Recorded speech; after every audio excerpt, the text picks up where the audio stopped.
Hey guys, it's WarriorExo. Believe it or not, I am actually alive.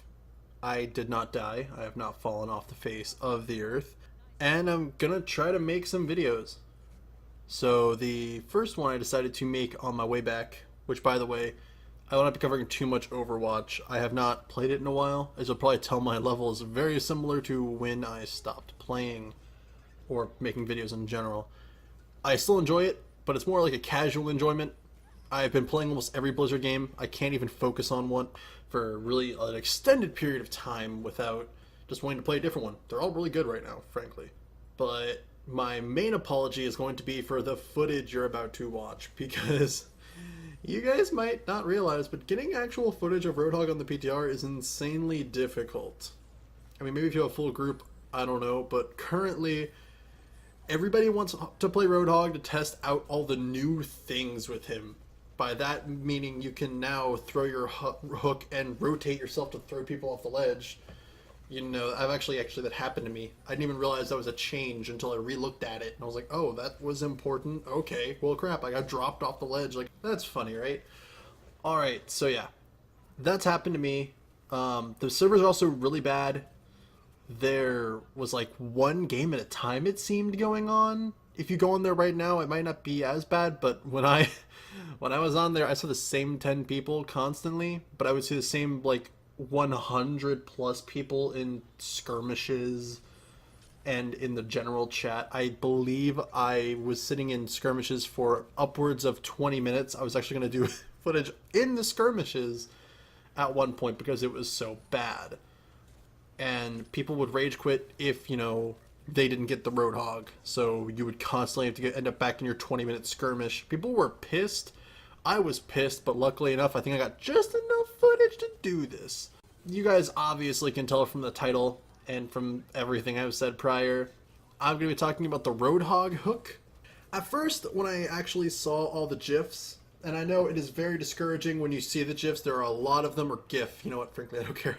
When you see all the GIFs or GIFs, they are just everywhere. Like, oh, I tried to hook him and I got stuck on a stop sign. I tried to hook him and his foot got stuck on the ledge. And I've actually seen quite a few of those where you try to pull and your foot, like you as the one being pulled, your foot like snags the ledge of like a step and you don't get pulled.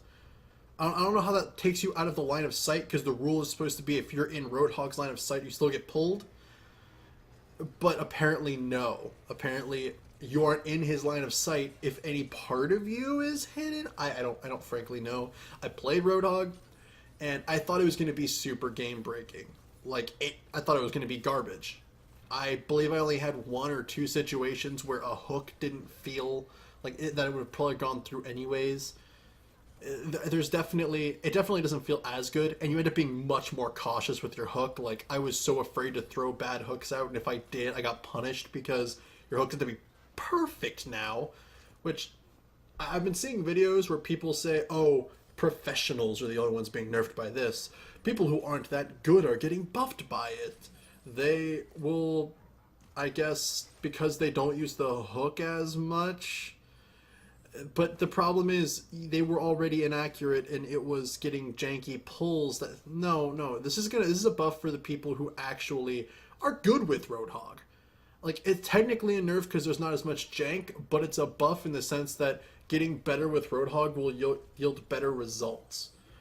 Now, a lot of maps that I ended up playing on that was actually open were more open fielded maps. I didn't have as many, close quarter maps. I imagine in the 3v3 mode, he's going to be a lot worse. I don't know if he'll be even playable in that mode, frankly.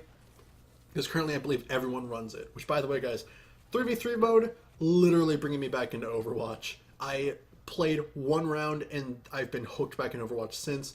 3v3 is my favorite. I love how quick it is. I'll probably make a video on 3v3 as something to do in between. I'm going to be making videos on everything. But that's not the point. I actually would have liked the change if they did a few tweaks, and I know they are talking about tweaks. They have stated it will slow now after it initially hooks. So if somebody, jumps to the right, unless they go far enough or if they move far enough, it won't pull back as already does, but this will slow them. But frankly, that's not the problem. They'll still probably have enough movement speed to jank around with different stuff. Honestly, though, it's not bad. Like, I didn't feel too bad playing Roadhog. I think people are just blowing it out of proportion, and I will say I blew it the hell out of proportion. Is he going to be as good professionally? I think people will still pick him, but I also think they probably won't. I personally believe he is going to drop relatively significantly because professionals will learn weaving tactics. Professionals will see a Roadhog and do certain movement patterns to assure that he is useless, and that's bad.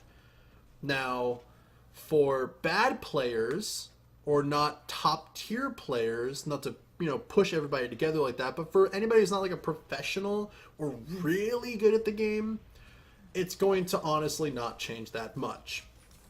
So I guess in that sense, people are right that it's a buff for badder players than the pros. I don't really see it that way, though. It really feels like the character is in a weaker state, and he's going to become more bastion-y in the sense that now when people complain about Roadhog, it's simply because they weren't very good.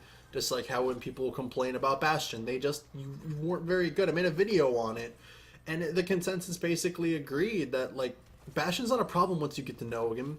Roadhog was only really a problem when jank happened, but now it's not even just jank. Now weird stuff can happen to save you. It is the opposite. Jank can save you rather than jank can kill you.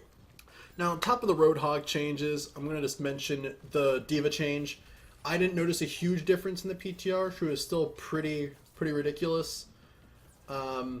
Obviously, it's a nerf because, less armor, more health isn't good, but it's not super significant to the point where it's going to remove her. And if you actually do the math on her bullets, it's only a slight nerf. They kind of tweaked numbers in a really weird way. It doesn't seem like they're really nerfing the damage that much. So I feel like the D.Va nerfs she's still going to be relevant in the same way she already was relevant. Roadhog's going to dip. And Sombra got a buff by 0.2 seconds on her hack, but nobody cares. Her problem is that she does no damage. Her problem has nothing to do with her. Okay, her hack isn't that great, frankly, but she needs more damage. She needs a lot of stuff. If I lose to a Sombra, it's because the person was insanely better than me, and because I don't know how to fight Sombra yet, frankly. But you have to be, like, really significantly better than the people you're fighting to do anything with Sombra at this point. She's just so easy to smack around. It's really upsetting because I was really looking forward to Sombra, and that was going to be a thing that would pull me back into Overwatch. But 3v3 did it. She did nothing for me. I actually was intensely upset after playing her. She seemed fun. The concept is fun. If they would just buff her a little bit more, I would be absolutely 100% on her. I've just been playing a lot of Widowmaker lately, frankly. Anna also received a nerf where now she does not get as much of a boost on allies with the Biotic Grenade. And, I mean, I can see it. Anna's really strong. I feel like it's going to affect her overall healing, but her utility, which is probably one of the best parts about her, is not going to change much. I think she's still going to stay meta. I believe D.Va and Anna are staying meta. Roadhog's going to probably dip to sub-meta. And the only other thing to comment when it comes to this PTR is, I believe, the kill feed. Oh my god, you're going to see it while you're watching this, and you're probably going to be like, hey, why isn't he commenting on that kill feed? Well, what's up with the kill feed? In my opinion, it's hideous. I try not to be negative, and I thought this video was going to be negative before I actually played more of the Roadhog. But it ended up positive. This is my negativity. If you wanted to see me talk negative about something, you're here for this. It is hideous. The red is somehow the right shade of color and wrong. It feels like all the player icons, because it's just like this square around it. And most things in Overwatch are rounded.